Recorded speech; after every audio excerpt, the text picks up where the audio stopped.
그 퀄리티 타임이라는 얘기 해주셨는데 그 워킹맘이 사실 그래서 아이의 행복이나 뭐 성적이나 뭐 기타 등등 얘가 잘 자라나는데 결국은 큰 차이가 별로 없다라는 거는 사실 그런 데 있는 것 같아요. 양보다도 되게 양질의 시간을 아이에게 잘 보내고 이렇게 아이한테 주의를 기울이는 기회를 놓치지 않고 그렇게만 해도 부모로서 역할이 충분하다라는 것이 좀 그런 것을 말해주는 것 같거든요. 그래서 저는 그 퀄리티 타임을 뭔가 다른 사람이 하는 것을 보고 내가 그걸 따라하는 것은 큰 의미는 없다고 생각해요. 왜냐하면 엄마는 나라는 사람은 이제 나만 하나니까. 그래서 엄마가 좋아하시는 것, 엄마도 좋아하고 아이도 좋아하는 게 있다면 이제 그거를 꼭 아이에게 그 undivided attention이라고 해요. 그 엄마가 한쪽 말은 하고 있는데 눈은 핸드폰을 보고 있거나 약간 이런 것 말고 이렇게 하잖아요, 자꾸. 그러니까 그런 것 말고 정말로 얘한테 fully 포커스해서 이렇게 시간을 쓰는 거. 근데 그게 정말 5분, 10분만 돼도 괜찮거든요. 그래서 정말 그 시간조차 나는 없다. 애가 집에 데리고 오면 밥 먹고 씻고 자야 된다. 그러면 그 씻는 시간이라도.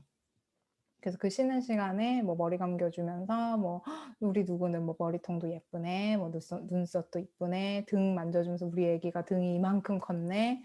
그렇게 씻겨주면서 걔한테 그냥 정성을 되게 애정을 쏟아붓고 이제 머리 말려주고 그리고 자는 거. 그것도 저는 그냥 그런 것 다 퀄리티 타임이라고 생각할 수 있다고 보고요. 엄마가 뭐 되게 중요하게 생각하는 거. 그래서 저는 운동하는 시간을 그 밖에서 노는 시간을 세이브하는 걸 되게 중요하게 생각해요. 그거는 늘 하루에 얼마 이상을 빼놓지 않고 지키려고 해요. 혹은 뭐 책을 읽어주는 걸 중요하게 생각하는 분도 계시겠죠. 그래서 뭐 자기 전에 뭐 꼭 책을 3권씩 뭐 5권씩 읽어주고 나는 잠자리 독서를 중요하게 생각한다라든가 아니면 엄마가 뭐 빵 굽는 취미가 있어요. 그럼 애가 어느 정도 크면 같이 주말이 되면 뭐 같이 빵을 만들어서 구워서 다음 주에 먹을 간식을 만드는 것을 일주일에 한 번씩 할 수도 있고 그냥 엄마가 좋아하고 되게 중요하게 생각하는 것을 아이하고 놓치지 않고 하시면은 충분한 것 같고요. 저는 지난주, 이번 주 요 이벤트들을 준비하면서 평소보다 더 바빠서 정말 애들을 방치했어요, 2주 동안. 그래서 너무 방치하는 것 같아서 뭘 했냐면 한 2분 정도밖에 안 걸려요. 체크 시간이라고 하는데 애가 머리부터 발끝까지 멀쩡한가를 점검합니다. 머리털도 잘 있고 눈도 있고 코도 있고 입도 있고 해봐라 이빨도 다 있고 이에 뭐 끼진 않았나 이게 옷도 들어서 배꼽도 멀쩡한가 보고 그리고 앉아봐 그래서 발가락도 세요. 그리고 이제 다 10개 다 있네 그러면 됐어 가 하는 거예요. 네, 13살한테 해도 저는 괜찮다고 생각합니다. 배꼽을 보면 싫어할 수는 있겠지만 그래도 우리 아들 발가락 10개, 손가락 10개 다 있나 눈썹은 여전히 까만가 한번 보자. 그러면 애들이 좋아하더라고요.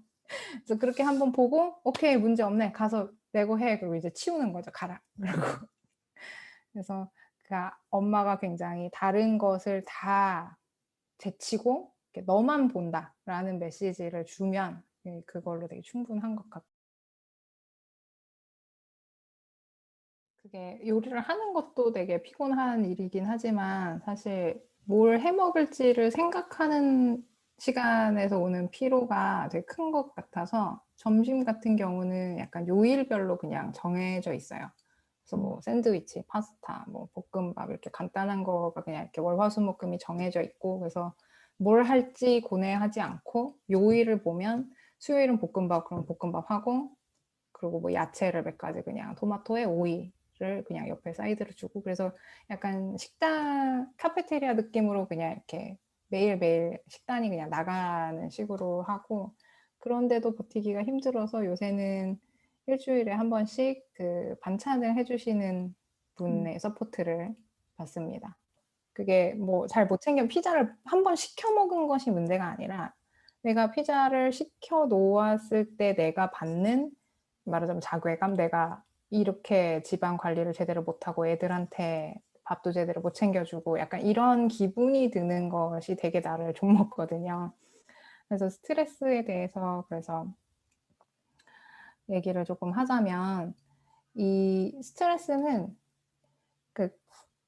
그냥 환경에 일어나는 일에 대해서 그냥 내 몸이 반응하는 거예요. 그래서 뭐 심장이 두근두근 한다거나 뭐 혈압이 올라간다거나 머리가 좀 지끈지끈 한다거나 그거는 그냥 반응이에요. 그래서 피자를 보면은 내가 좀 스트레스를 느끼는 것은 사실 그렇게 큰일이 아니라고 스스로 얘기를 하면 돼요. 스트레스는 그냥 오늘 내가 나는 피자를 대충 먹고 때우고 싶지 않은데도 불구하고 피자를 시켰으니까 스트레스를 받은 거잖아요. 그냥 그거예요. 그것을 너무 내가 크게 해석하지 말고 와, 난 엄마로서 자격이 없어. 이렇게까지 가면은 이제 굉장히 나에게 우울함과 죄책감이 밀려오는 거고, 스트레스는 그냥 아이고 오늘도 피자네 하면은 거기까지만 얘기한 거예요. 스트레스라는 것은 나에게 그 정도의 사인을 주는 거고, 그러면 오늘 피자 먹었으니까 내일은 그래도 좀 신경 써서 딴 거 먹어야지 하는 정도로 넘어가시면 이제 훨씬 내가 나를 이렇게 핀잔을 주고 내가 나쁜 사람이다, 뭐 나는 잘 못하고 있다 라는 자책을 하지 않고 그 상황을 좀 넘기실 수 있거든요. 학교에 그러니까 선생님과의 의사소통이나 뭐 학교 행사 참여나 이런 거는 사실 뭐 많이 하시는 분들은 그걸 통해서 뭐 아이가 거기에서 굉장히 혜택을 본다기보다는 그분이 내 아이가 다니는 학교를 내가 더 잘 되도록 서포트한다는 면에서 굉장히 의미 있는 거라고 생각을 해요. 근데 회사를 나가야 하는 입장에서는 물리적인 시간으로 그것을 서포트를 할 수는 이제 없을 수 있죠. 근데 그러면은 선생님과의 관계에 있어서는 뭐 수학 시간에 가서 애들 문제 푸는 걸 도와주고 이렇게 매주 일주일에 한 번씩 가서 발론티어를 하고 이런 거는 못 하더라도 선생님하고 이메일을 주고받고, 저는 초기에 항상 이메일을 드려요, 따로. 나는 누구 엄마 누구고, 뭐 예를 들어 소개 같은 거 나는 어떤 사람이랑 뭐 얘기를 하고, 뭐 나는 뭐 발론티어를 뭐 교실 발론티어나 뭐 이번에는 뭐 가든 수업이 있다고 가든 와서 그 농사 짓기를 같이 해줄 사람을 구한다 뭐 이런 얘기를 많이 하더라고요. 근데 뭐 그런 것은 내가 뭐 할 수가 없지만 시간이 안 돼서 제가 할 수 있는 것을 도와줄 수 있다는 얘기를 많이 하고요. 그리고 저는 특히 선생님에게 아이가 선생님의 수업에서 굉장히 좋아하는 부분에 대해서 피드백을 이메일로 되게 열심히 드려요. 이런 식으로 해서 아이가 이 수업을 들으면서 이 부분이 굉장히 좋아지고 있는 것을 내가 본다. 고맙다. 선생님이 이 점을 아이한테서 굉장히 잘 짚어주고 계신 것 같다. 이런 피드백을 계속 드리고 뭐 때가 되면은 고마운 점에 대해서 항상 좀 구체적으로 인사를 하고, 선생님이랑은 그렇게 관계를 잘 쌓는 것. 그래서 저 부모가 아예 관심 없이 내버려 둔 것이 아니고 그렇다고 뭐 나를 감시하는 그런 존재가 아니라 학부모가 굉장히 나를 서포트하고 이 아이의 교육을 위해 나하고 함께 노력할 수 있는 파트너구나라는 메시지를 계속 전달해 주는 거가 저는 되게 좋은 것 같아요. 이전 학교에서 교장 선생님을 한번 또 따로 만난 적이 있어요. 그래서 나는 예전에 심리학을 공부했고 뭐 이러이러한 걸 현재 하고 있고, 그래서 내가 애들을 위해서 가서 뭐 운동회 날 가서 막 발론티어로 뭔가 행사를 도와주고 이럴 만큼의 시간은 좀 안 되니까, 그래서 저는 학교에 굉장히 뭔가 도움이 되고 싶고, 그래서 교장 선생님한테 이제 부모님들을 위해서 내가 강연을 세미나를 해줄 수 있다. 그래서 저랑 다른 분이 심지어 다른 분도 회사에서 그냥 회사 생활 오래 하신 분이어서 그분은 레주메 쓰는 법에 대해서 강의를 해주셨어요. 다른 그 학부모 아버님께서 레주메 쓰는 법을 학부모님들에게 강연을 해주시고, 저는 시간 관리하는 법에 대해서 한번 강연을 해드린 적이 있어요. 그래서 아이랑 전혀 관계없이 학부모님들이랑만 한 거죠. 그래서 그냥 뭐 많이 오시진 않았어요. 한 열 몇 명만 오셔가지고 그냥 간단히 얘기하고, 프리스쿨 때는 계속 부모 교육 같은 거 한다는 걸 숨기다가, 왜냐하면 저 엄마는 그런 거 한대 라고는 말을 듣기 싫어서 숨기다가 졸업을 한 달 앞두고 그제서야 저는 원래 사실은 내가 이런 걸 한다라고 이제 또 교장 선생님한테 얘기를 하고, 우리 애를 여태까지 잘 같이 프리스쿨 다녀준 친구들한테도 이제 너무 고맙고, 그래서 우리 애들 킨더 가기 전에 학교 가기 전에 아이들이 킨더 가기 전에 어떤 준비를 마음에 하면 좋을지에 대해서 내가 부모 강연을 한번 해주겠다. 그래서 학부모님들이랑 뭐 한번 그렇게 세미나를 하고, 그래서 뭔가 그렇게 할 수 있는 부분을 그냥 서포트하는 거. 그래서 어떤 분은 엔지니어링 디그리 가지신 한 어머님은 학교에 서버 연결을 해 주셨다고 하더라고요. 그래서 뭔가 제 얘기를 들으면 '그래 저 사람은 심리학을 공부했으니까 저런 게 가능하지.'라고 혹시 생각하실까 봐. 어디든지 도처에 내가 가지고 있는 무언가가 학교에 쓸 수 있는 곳이, 학교는 항상 인력이 모자라요. 어디든 프린터를 서버에 쫙 연결해서 프린팅 시스템을 구축하는 것까지도 굉장히 늘 일손이 필요합니다. 그래서 그냥 한번 물어보세요. 선생님한테 "나 이러이러한데 뭐 도와주고 싶다." 그래서 선생님이 뭐 문제집을 한 장씩 뜯어달라 뭐 이런 부탁을 하기도 하고 그러더라고요, 보면. 그래서 그냥 내가 어느 정도의 시간이 있고 뭐 나는 개인적으로 이러이러한 스킬이 있는데 내가 필요한 거 있으면 도와줄게. 그러면 굉장히 좋아합니다. 그래서 그냥 할 수 있는 만큼만 하시면은 좋을 것 같아요.